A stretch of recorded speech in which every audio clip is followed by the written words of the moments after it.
로마 시대 야만인들은 전투에 도움이 되었을 수 있는 작은 숟가락을 가지고 다녔습니다. 미셸 스타. 로마 시대의 게르만족 전사들이 가지고 다녔던 작은 숟가락 모양의 도구는 그들이 전쟁터에서 각성제를 사용했다는 증거일 수 있습니다. 고고학자와 생물학자들은 신비한 유물과 그 맥락에 대한 새로운 분석에 따르면 의심스럽게 둥근 끝이 달린 이 부속품은 수천 년 전 전사들이 적과 맞섰을 때 우위를 점할 수 있는 약물을 분배하는 데 사용되었을 것으로 추정합니다. 그 약물이 실제로 무엇이었는지는 알 수 없습니다. 우리는 잔류물과 같은 증거를 찾아야 하며 수천 년이 지난 후에는 어려울 수 있습니다. 하지만 그 개념이 전례 없는 것은 아닙니다. 그리고 검증될 수 있다면 팀의 가설은 로마 제국 밖의 문화권에서 약물 사용의 증거를 보여줄 수 있습니다. 이것은 큰 일이 될 것입니다. 아편과 같은 약물의 사용은 그리스와 로마에서 잘 기록되어 있지만 이 지역 밖의 고대에 마약과 각성제를 사용한 것은 여전히 미스터리입니다. 역사가들은 이전의 야만인들이 실제로 사용한 유일한 약물은 적어도 역사에서 훨씬 나중에까지 알코올이라고 가정했습니다. 생물학자 안나 야로슈, 빌콜라즈카와 안나 리시아크, 그리고 폴란드 마리아 퀴리, 스클로도프스카 대학의 고고학자 안제이 안 코코프스키는 숟가락처럼 생긴 신비한 도구가 그 반대의 증거일 수도 있다고 생각했습니다.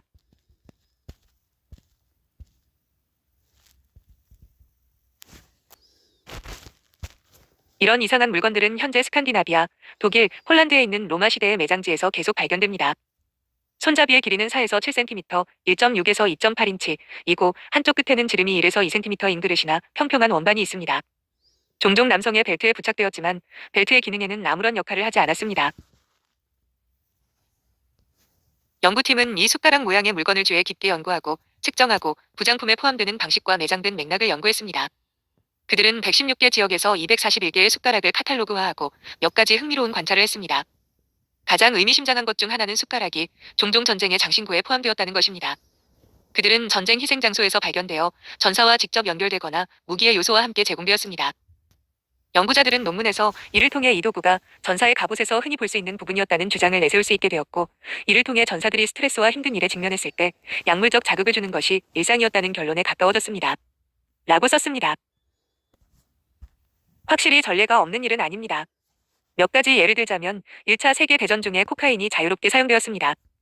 2차 세계대전 중에 연합군과 추축군은 모두 암페타민과 메스암페타민과 같은 각성제를 많이 사용했습니다. 1966년과 1969년 사이에 미군은 암페타민인 덱세드린을 포함하여 2억 2,500만 개의 각성제 알약을 지급받았습니다. 우크라이나에서 진행 중인 전쟁에서 러시아 군인이 암페타민을 사용했다는 보고도 있습니다.